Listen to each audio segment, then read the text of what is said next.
Hello everyone, welcome back to our YouTube channel. ఈ వీడియోలో నేను నీట్ ఎగ్జామ్కి సంబంధించి చివరి రోజుల్లో అంటే లాస్ట్ డేస్లో మనకి బాగా ఉపయోగపడే కొన్ని విషయాల్ని మీతో షేర్ చేసుకుంటాను. సో ఇవి మీకు ఎగ్జామ్లో డెఫినెట్గా హెల్ప్ అవుతాయి. ఎందుకంటే ఇన్ని డేస్ మనం ఏం చేసామన్నది, ఎలా ప్రిపేర్ అయ్యామన్నది ఇంపార్టెంట్ కాదు. ఎగ్జామ్ రోజు ఎలా అటెంప్ట్ చేసాము, ఏం చేసాము అన్నది ఇంపార్టెంట్ కాబట్టి. సో ఇక నీట్ ఎగ్జామ్ అనేది మనకి 4 రోజులు మాత్రమే ఉంది. సో ఇంకొన్ని డేస్లో మీరు ఎగ్జామ్ అనేది రాయబోతున్నారు. మీరంతా ఎగ్జామ్ చాలా బాగా రాస్తారనే నమ్ముతున్నాను నేనైతే. అయితే ఈ రోజు కోసమే చాలామంది స్టూడెంట్స్ కొన్ని ఇయర్స్గా వెయిట్ చేస్తూ ఉంటారు. 2 ఇయర్స్, 3 ఇయర్స్, 1 ఇయర్, కొంతమంది హై స్కూల్ నుంచి కూడా ఈ నీట్ ఎగ్జామ్ అటెంప్ట్ చేయడం కోసం ప్రిపేర్ అవుతూ ఉంటారు. మే 4th ఇది అందరికీ చాలా ఇంపార్టెంట్ రోజు అనమాట. ఇన్ని రోజులు మీరు కష్టపడి చదివిన, కష్టపడి తెచ్చుకున్న నాలెడ్జ్ ఏదైతే ఉందో మీరు ప్రజెంట్ చేసే రోజు అనమాట. సో మీరు ఆ రోజు ఎలా ఆలోచిస్తున్నారు, ఏం చేయబోతున్నారు, ఎలా ఉండబోతున్నారు, క్వశ్చన్ పేపర్ని ఎలా అటెంప్ట్ చేయబోతున్నారు అన్నది మోస్ట్ ఇంపార్టెంట్ అనమాట. అయితే ఇక్కడ ఎవరైతే స్టూడెంట్స్ డాక్టర్ అవ్వాలి అన్న స్ట్రాంగ్ డెసిషన్ తీసుకున్నారో, తీసుకున్న డెసిషన్కి కట్టుబడి ఎవరైతే రోజు కన్సిస్టెంట్గా కష్టపడుతున్నారో మీరు సక్సెస్ అవ్వడం కన్ఫర్మ్ అండి. దీంట్లో ఎటువంటి డౌట్ లేదు. ఎందుకంటే hard work definitely pays off అనమాట. సో ఈ నీట్ ఎగ్జామ్ అనేది పేరెంట్స్కైనా పిల్లలకైనా ఒక పెద్ద డ్రీమ్ అండి, ఒక పెద్ద ఎమోషన్ అనమాట. సో ఇది అంత సింపుల్ ఎగ్జామ్ అయితే కాదు. సో దీన్ని ఈజీగా అయితే తీసుకోకండి. సో ఈజీగా తీసుకోకండి అని అంటున్నారు అందరూ, అది పేరెంట్స్ అయినా సరే, సొసైటీ అయినా సరే, నేనైనా సరే అని చెప్పి మీరు కంగారు పడి స్ట్రెస్ అయ్యి భయపడకండి. సో మీ భయమే మీకు ఎనిమి అనమాట. సో మీరు అసలు భయపడకండి. మీరు చేయాల్సిందల్లా ఒక్కటే, మీ భయాన్ని పక్కన పెట్టి మార్నింగే మీరు లేచి చదువుంటారు కదా నీట్ కోసం, అలా ఎన్నో డేస్ చేసి ఉంటారు. అండ్ అలాగే ఎన్నో నోట్బుక్స్ ప్రిపేర్ చేసుకొని ఉంటారు. అండ్ ఎన్నో బుక్స్ని కూడా మీరు చదువుంటారు కదా. సో ఇప్పటి వరకు మీ నోట్బుక్, మీ బుక్స్, ఎర్లీ మార్నింగ్ చేసిన టైమింగ్, మీరు సంపాదించిన నాలెడ్జ్, ఇవన్నిటినీ ఒక్కటిగా చేసి క్వశ్చన్ పేపర్ మీద యుద్ధం చేయడమే అండి. సో మీరు యుద్ధం చేస్తే ఆ క్వశ్చన్ పేపర్ని డెఫినెట్గా ఓడించాల్సిందే. అంటే నేనేం చెప్పాలి అని అనుకుంటున్నాను అంటే, మీరు ఇప్పటి వరకు ఏదైతే చేసినవన్నీ ఉన్నాయో, నోట్బుక్స్ ప్రిపేర్ చేసుకోవడం కావచ్చు, బుక్స్ చదవడం కావచ్చు, మార్నింగ్ లేచి ఎన్నో డేస్ ప్రిపేర్ అవ్వడం కావచ్చు, ఇవన్నిటిని కూడా ప్రాపర్గా ఒక చోట ఆర్గనైజ్ చేసి ప్రశాంతంగా ఎగ్జామ్లో అటెంప్ట్ చేయండి. సో దెన్ మీరు ఖచ్చితంగా కూడాను బెస్ట్ ఇవ్వగలుగుతారు. సో మీరు అందరూ అనుకుంటూ ఉంటారు, ఇంత పెద్ద ఎగ్జామ్ కదా, భయపడకుండా ప్రశాంతంగా ఎలా ఉంటాము అని చెప్పి. అయితే ఇక్కడ మీరు గుర్తుపెట్టుకోవాల్సిన విషయం ఏంటి అంటే, మీరు ఎప్పుడైతే ప్రశాంతంగా ఉంటారో, మీరు ఇప్పటివరకు చదివిన నాలెడ్జ్ కావచ్చు, విషయాలు కావచ్చు, మీ లోతుల్లో ఉన్న నాలెడ్జ్ అంతా కూడాను బయటికి తీయగలుగుతారు. బట్ ఎప్పుడైతే మీరు స్ట్రెస్తో, భయంతో ఉంటారో, మీకు తెలిసిన విషయాల్లో కూడా తప్పులు చేసే అవకాశం ఉంటుంది. సో ఇక్కడ మీరు ఒకటి గుర్తుపెట్టుకోండి, ఈ నీట్ ఎగ్జామ్ అనేది ప్రతి సంవత్సరం వస్తూనే ఉంటుంది. ఇదే చివరి అవకాశం అయితే కాదు. కానీ మీరు ఇప్పటి వరకు ప్రిపేర్ అయ్యింది, చదివింది, తెలుసుకున్నది అంతా ప్రజెంట్ చేయడానికి మాత్రం ఈ మే 4th అనేది లాస్ట్ డేట్ అనమాట, ఈ సంవత్సరం వరకు. సో మీరు ఈ సంవత్సరానికి ఇది లాస్ట్ అవకాశం కాబట్టి ఆ రోజు మీరు బెస్ట్గా పర్ఫామ్ అనేది చేయాలి. అలా చేయాలి అంటే ఈ భయాన్ని మీరు తీసేయాలి. సో మీ రెస్పాన్సిబిలిటీ ఏంటి, మీరు బెస్ట్గా అటెంప్ట్ చేయడం అనమాట. మిగతాదంతా ఏం జరగాలో అదే జరుగుతుంది.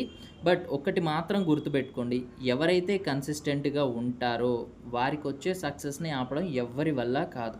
కొంతమందికి ఇమ్మీడియట్గా రావచ్చు, కొంతమందికి కొద్దిగా లేట్గా రావచ్చు, బట్ సక్సెస్ రావడం మాత్రం పక్కా అనమాట. సో కష్టపడ్డ వాళ్ళకి ఖచ్చితంగా ఫలితం అనేది వస్తుంది. So try to keep your mind calm and organise all the knowledge and attempt. మీరందరూ కూడాను ఎగ్జామ్ చాలా బాగా రాస్తారని అనుకుంటున్నాను అండ్ రాయాలనే కోరుకుంటున్నాను. సో ఎగ్జామ్ ముందు రోజు కానీ, ఎగ్జామ్ రోజు కానీ, ఎగ్జామ్ టైంలో మీకు హెల్ప్ అయ్యే కొన్ని టిప్స్ అయితే ఇప్పుడు మీతో షేర్ చేసుకుంటాను. సో మీకు అవి డెఫినెట్లీగా హెల్ప్ అవుతాయని నేను అనుకుంటున్నాను. సో ఎగ్జామ్ అనేది ఇంకో 4 రోజులు మాత్రమే ఉంది కాబట్టి మీరు ఇప్పటి వరకు ఏదైతే చదివారో వాటన్నిటినీ పర్ఫెక్ట్ అవ్వడానికి ప్రయత్నించండి. ఎందుకంటే మనకి నీట్ ఎగ్జామ్ అనేది నెగిటివ్ మార్కింగ్స్ ఉంటాయి. తప్పుగా ఆన్సర్ చేశాము అంటే మనకు వచ్చిన మార్క్స్లో నుండి మార్కులు అనేవి కట్ అవుతూ ఉంటాయి. కాబట్టి మీరు ఎంతవరకు నేర్చుకుంటే అంత, ఎంతవరకు ఇప్పటి వరకు కంప్లీట్ చేసుంటే అంత పర్ఫెక్ట్గా నేర్చుకోవడానికి ట్రై చేయండి. ఈ చివరి రోజుల్లో కొత్త టెక్స్ట్ బుక్స్ని ఫాలో అవ్వడం కానీ, కొత్తది నేర్చుకోవడానికి ప్రయత్నం చేయడం కానీ చేయకండి. ఫస్ట్ మీరు ఇప్పటివరకు నేర్చుకున్న దాన్ని పర్ఫెక్ట్ అవ్వండి. ఆ తర్వాతే కొత్త కాన్సెప్ట్స్ కానీ ఏవైనా నేర్చుకోవడానికి ట్రై చేయండి. సో రెండవ సజెషన్ ఏంటి అంటే, మీరు ఇప్పటి వరకు చదివిన దాంట్లో కానీ నేర్చుకున్న దాంట్లో కానీ ఏ కాన్సెప్ట్లో మీరు వీక్గా ఉన్నారో చూడండి.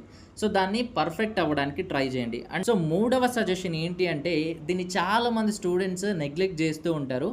మా ఇన్స్టిట్యూట్లో ఆల్రెడీ క్వశ్చన్ పేపర్స్ ఇచ్చారు, లేదంటే నేను ఆల్రెడీ ఎక్కడో ఆన్లైన్ కోచింగ్లో ఎన్రోల్ అయ్యాను, వాళ్ళు ఇచ్చారు. సో నాకు ఇంకా ప్రీవియస్ ఇయర్స్ క్వశ్చన్ పేపర్స్తో పని ఏంటి అని కొంతమంది స్టూడెంట్స్ అయితే అనుకుంటారు, అందరూ కాదు. అయితే ఇక్కడ ఏంటి అంటే, సో ప్రతి స్టూడెంట్ కూడాను నీట్కి సంబంధించిన ప్రీవియస్ ఇయర్స్ క్వశ్చన్ పేపర్స్ ఉంటాయి కదా, సో అవి ఎంత ఎక్కువ చేస్తే అంత బెనిఫిట్ అవుతుందండి మీకు, డెఫినెట్లీ చెప్తున్నాను. అట్లీస్ట్ ఒక 10 ఇయర్స్వి, అంటే తక్కువలో తక్కువ ఒక 10 సంవత్సరాల క్వశ్చన్ పేపర్స్ ప్రీవియస్ ఇయర్స్వి మీరు ప్రాక్టీస్ చేసి వాటి ఆన్సర్స్లో ఉన్న ఎక్స్ప్లెనేషన్ కనుక మీరు చదివినట్లయితే కనుక మీకు చాలా హెల్ప్ అవుతుంది.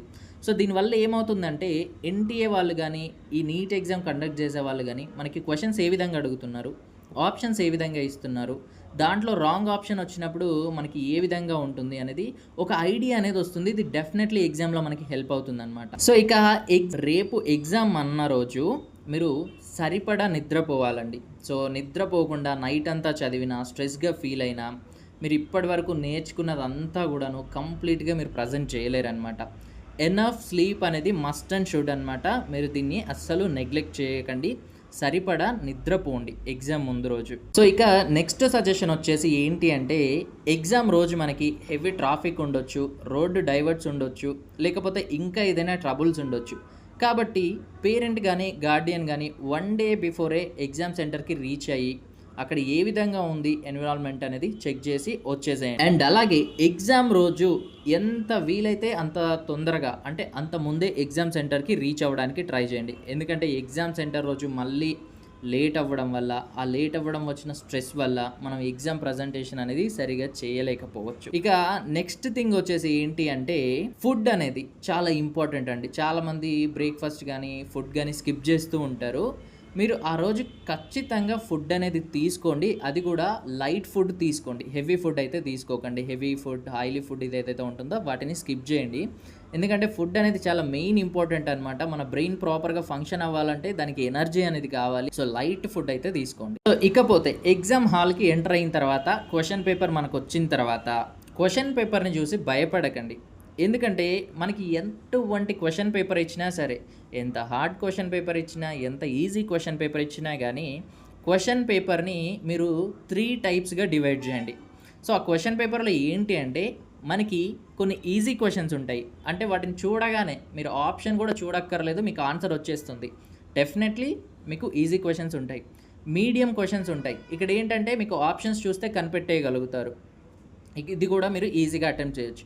ఇంకా మిగిలింది ఏంటి, హార్డ్ క్వశ్చన్స్. ఎటువంటి క్వశ్చన్ పేపర్ వచ్చినా మనకి కొంత శాతం, అంటే 20-30% వరకు హార్డ్ క్వశ్చన్స్ ఉంటాయి. ఇది ఎటువంటి క్వశ్చన్ పేపర్ ఉన్నా ఉంటుంది కాబట్టి సో మీరు స్ట్రెస్ అవ్వకండి. ఫస్ట్ థింగ్ ఏం చేస్తారు అంటే, మీరు ఈజీ క్వశ్చన్స్ అన్నింటినీ కూడాను అటెంప్ట్ చేయండి. తర్వాత మీడియం క్వశ్చన్స్ని అటెంప్ట్ చేయండి. లాస్ట్లో హార్డ్ ఉన్న క్వశ్చన్స్ని అయితే అటెంప్ట్ చేయండి. అండ్ అదేవిధంగా ఫస్ట్ థింగ్, మీరు ఇప్పుడు ఒక సెక్షన్ అనేది స్టార్ట్ చేశారు అనుకోండి, ఆ సెక్షన్లో మీకు ఏదైనా హార్డ్గా క్వశ్చన్ అనిపించింది అనుకోండి, ఎక్కువ స్ట్రెస్ అవ్వకండి, దాని గురించి డీప్గా ఆలోచించకండి. ఫస్ట్ సింపుల్గా మీ బ్రెయిన్ స్ట్రెస్ అవ్వకుండా ఉండే క్వశ్చన్స్ అన్నిటిని కూడా మార్క్ చేసుకొని వెళ్ళిపోండి. అండ్ దాని తర్వాత మీడియంగా ఉండే క్వశ్చన్స్ని మార్క్ చేసుకొని వెళ్ళిపోండి. లాస్ట్లో హార్డ్గా ఉండే క్వశ్చన్స్ని ఆలోచించడానికి ట్రై చేయండి. అండ్ ఇక్కడ ఫస్ట్ థింగ్, బబ్లింగ్ చేసేదానికంటే ముందే మీరు ఆ సెక్షన్కి సంబంధించిన అన్ని క్వశ్చన్స్ని చదవడానికి ప్రయత్నించండి. ఎందుకంటే సమ్ టైమ్స్ సిమిలర్ చాప్టర్స్కి సంబంధించిన క్వశ్చన్స్ రావచ్చు, సమ్ టైమ్స్ మనకి కన్ఫ్యూజన్ని క్లియర్ చేసే క్వశ్చన్స్ అందులో ఉండొచ్చు, సమ్ టైమ్స్ ఒక క్వశ్చన్ ఆన్సర్ తెలిస్తే ఇంకో క్వశ్చన్ ఆన్సర్ తెలిసే అవకాశం కూడా ఉండొచ్చు. సో ఒక సెక్షన్ని ఫస్ట్ తరోగా చదవండి. చదివేటప్పుడే మీరు ఈజీగా, మీడియంగా ఉన్నవి మార్క్ చేసుకోండి. ఏవైతే హార్డ్గా అనిపిస్తాయో పక్కన నోట్ చేసుకొని వాటిని రివ్యూ కోసం వెయిట్ చేయండి. సో ఇదంతా కూడాను మీరు టైంని మేనేజ్ చేస్తూ, ఒకవైపు టైంని చూస్తూ, ఒకవైపు క్వశ్చన్ పేపర్ని సాల్వ్ చేస్తూ ఉండండి. ఇది మీకు డెఫినెట్లీ హెల్ప్ అవుతుంది అనమాట. బట్ మీరు చేయాల్సిందల్లా ఏంటి అంటే, స్టార్టింగ్ టైంలోనే మీకు తెలియని క్వశ్చన్ వస్తే ఆ క్వశ్చన్ కోసం మీ బ్రెయిన్ని స్ట్రెస్ చేయకండి. మీ బ్రెయిన్ని ఎంత ఫ్రీగా ఉంచితే అంత మంచిదన్నమాట. అండ్ అలాగే ఈ క్వశ్చన్ పేపర్ అటెంప్ట్ చేసే టైంలో మీకు ఏదైనా క్వశ్చన్ కొంచెం డిఫికల్టీగా అనిపిస్తే ఎలిమినేషన్ మెథడ్ని యూజ్ చేయండి. అలాగే దాంట్లో ఉన్న ఆప్షన్స్ ఏవైతే ఉన్నాయో అవి ఏ కాన్సెప్ట్కి సంబంధించినవి అనేది కూడా ఆలోచించండి. సో ఎలిమినేషన్ పద్ధతి వాడిన తర్వాత ఆ ఆప్షన్స్ అనేది ఏ కాన్సెప్ట్కి చెందినవి అని చూసిన తర్వాత అండ్ ఆ క్వశ్చన్ ఏమడుగుతున్నాడు అసలు, దానికి ఇచ్చిన ఆప్షన్ రిలేటెడా కాదా అనేది ఇవన్నీ క్రాస్ వెరిఫై చేసుకుంటే ఒకవేళ మీకు తెలియని ఆన్సర్ని కూడా తెలుసుకునే అవకాశం ఉంటుంది. సో అలా అని చెప్పి నెగిటివ్ మార్కింగ్స్ అయితే చేయకండి, తెలియని ఆన్సర్స్ని కూడా చేయకండి. సో ఇక మరో సజెషన్ ఏంటి అంటే, కొంతమంది స్టూడెంట్స్ కొన్ని ఆన్సర్సే అటెంప్ట్ చేస్తూ ఉంటారు. వాళ్ళకు వచ్చిన మార్కులకి ఎంబీబీఎస్ సీట్ రాదు కదా, సో నేను ఇట్లాంటప్పుడు ఈ మార్క్స్తో నాకు పెద్దగా పని ఉండదు, సో నేను అన్నీ అటెంప్ట్ చేస్తాను, బై లక్ నాకు అన్నీ కలిసి వస్తే లేదంటే ఏమైనా చీట్ కోడ్స్ యూజ్ చేస్తాను, నాకు కలిసి వస్తే సీట్ వచ్చే అవకాశం ఉంటుంది కదా, ఎలాగో నాకు వచ్చే మార్కులకి ఎంబీబీఎస్ సీట్ రాదు కదా అని అయితే అనుకుంటూ ఉంటారు. అలా అయితే అస్సలు చేయకండి. అది నెగిటివ్ మార్కింగ్స్ ఉన్న క్వశ్చన్ పేపరు, చీట్ కోడ్స్ అస్సలు యూజ్ అవ్వవు. మీకు వచ్చే ప్రతి మార్క్ కూడాను ఇంపార్టెంట్ అండి. ఇప్పుడు లాస్ట్ ఇయర్ని కంపేర్ చేసుకొని మీకు సీట్ వస్తుందా రాదా అనేది డిసైడ్ అవ్వకండి. ఈ ఇయర్ స్టూడెంట్స్ ఎట్లా పర్ఫామ్ చేస్తున్నారు, ఎంతమంది క్వాలిఫై అయ్యారు, దాంట్లో ఎంతమంది మెరిట్లో ఉన్నారనేది మనకి ఇంపార్టెంట్ అనమాట. సో లాస్ట్ ఇయర్ దాన్ని చూసుకొని డిసైడ్ అవ్వకండి. మీకు వచ్చే 1 మార్కో 5 మార్కులో 6 మార్కులో అది మీకు ఏ కోర్సులో సీట్ వస్తుంది అనేది డిసైడ్ చేస్తుంది, ఏ కాలేజ్లో సీట్ వస్తుంది అనేది డిసైడ్ చేస్తుంది, మేనేజ్మెంట్లో వస్తుందా ఫ్రీ సీట్ వస్తుందా అనేది డిసైడ్ చేస్తుంది అనమాట. సో ఫస్ట్ థింగ్ మీకు 300లో వచ్చిందనుకోండి, ఆయుష్ కోర్సుల్లో సీట్ వస్తుంది, ఫ్రీ సీట్. ఒకవేళ 400స్లో వచ్చిందనుకోండి, బీడీఎస్లో ఫ్రీ సీట్ వస్తుంది. ఒకవేళ మంచి మార్కులు వస్తే ఎంబీబీఎస్లో సీట్ వస్తుంది. సో ఇవన్నీ ఏం కాదు, నేను వస్తే ఎంబీబీఎస్ఏ చేస్తాను లేదంటే వేరే కోర్సులు చేయలు, నా గోల్ ఎంబీబీఎస్ అనుకున్న వాళ్ళు మీరు మీ బెస్ట్ ఇవ్వండి. వచ్చిన మార్క్స్ ఏవైతే ఉన్నాయనుకోండి, 300లో కావచ్చు 400లో కావచ్చు, ఆ మార్కులని బేస్ చేసుకొని కొన్ని కోచింగ్ సెంటర్స్ వాళ్ళు మంచి ఆఫర్స్ కూడా ఇస్తారు, తక్కువ ఫీజులో మీకు కోచింగ్ ఇవ్వడానికి కూడా ముందుకు వస్తారు. సో ఇటువంటి అన్ని ఆప్షన్స్ ఉన్నాయి కాబట్టి మీరు అనవసరంగా తెలియని క్వశ్చన్స్ని అటెంప్ట్ చేసి వచ్చిన మార్కులలో నుండి మళ్ళీ మార్కులు అయితే కోల్పోకండి. ఇదైతే నా సజెషన్ అనమాట. అండ్ ఇక ఫైనల్ సజెషన్ వచ్చి ఏంటి అంటే, మీరు ఒకసారి మీ ఓఎంఆర్ షీట్ని కానీ మీ క్వశ్చన్ పేపర్ని కానీ ఒకసారి రివ్యూ చేసుకోండి, ఇంకా ఏమైనా మిస్టేక్స్ చేశారా, అన్నీ కరెక్ట్గానే ఉన్నాయా అని చెప్పి. సో ఇవన్నీ చెప్పడం చాలా ఈజీ, కానీ ఎగ్జామ్ సెంటర్ రోజు మనకి టైం మేనేజ్మెంట్ అనేది చాలా ఇంపార్టెంట్. సో మీరు టైంని మేనేజ్ చేస్తూ ఇవన్నీ చేస్తూ ప్రశాంతంగా ఎగ్జామ్ని అయితే అటెంప్ట్ చేయాలని నేను కోరుకుంటున్నాను. సో ఎగ్జామ్ని డెఫినెట్లీ ప్రశాంతంగా ద బెస్ట్గా అటెంప్ట్ చేస్తారనే నేను అనుకుంటున్నాను. So all the best all the neat aspirants. May 4th రోజు మీరు ఎగ్జామ్ బాగా రాయండి. సో ఎగ్జామ్ అయిపోయిన తర్వాత మన తరపు నుండి మీకు కట్ ఆఫ్స్ కావచ్చు, కాలేజ్ సెలెక్షన్స్ కావచ్చు, లేదంటే ఇంకా ఇతర ఏ డీటెయిల్స్ అయినా కావచ్చు, నేను ప్రతి ఒక్కటి కూడాను మన ఛానల్ ద్వారా మీకు అప్డేట్ చేస్తూ ఉంటాను. So all the best for everyone. Thank you for watching.